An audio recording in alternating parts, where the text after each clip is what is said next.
Quality और consistent performance के लिए सिर्फ सिल्वर पंप्स एंड मोटर्स, नाम याद रखना। ખ્યાતિ હોસ્પિટલ કેસમાં વધુ કેટલાક ખુલાસા થયા। લોકોને ડરાવી ધમકાવીને ઓપરેશન કરાતું હોવાનું સામે આવ્યું।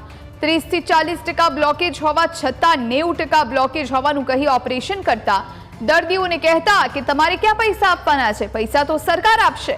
સરકારી વકીલે કહ્યું કે તમામ અકાઉન્ટ્સની તપાસ અંગે ડિરેક્ટરની પૂછપરછ જરૂરી બની છે।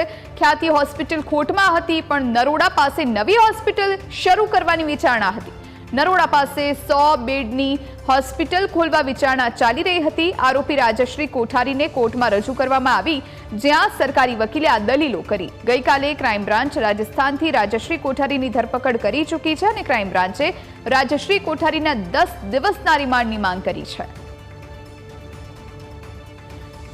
તો બે નિર્દોષોના જીવ ગયા હતા, કારણ કે તેમની એન્જિયોપ્લાસ્ટી કરી દેવામાં આવી હતી અને ત્યારબાદથી આખું રેકેટ ઝડપાયું હતું। હવે કાર્તિક પટેલ સિવાયના તમામ જે આરોપીઓ છે તે ઝડપાઈ ચૂક્યા છે। ગઈકાલે આ રાજશ્રી કોઠારી રાજસ્થાનથી ઝડપાઈ છે અને તેને આજે બપોરે કોર્ટમાં રજૂ કરવામાં આવી, તેની રિમાન્ડની માંગણી કરવામાં આવી છે।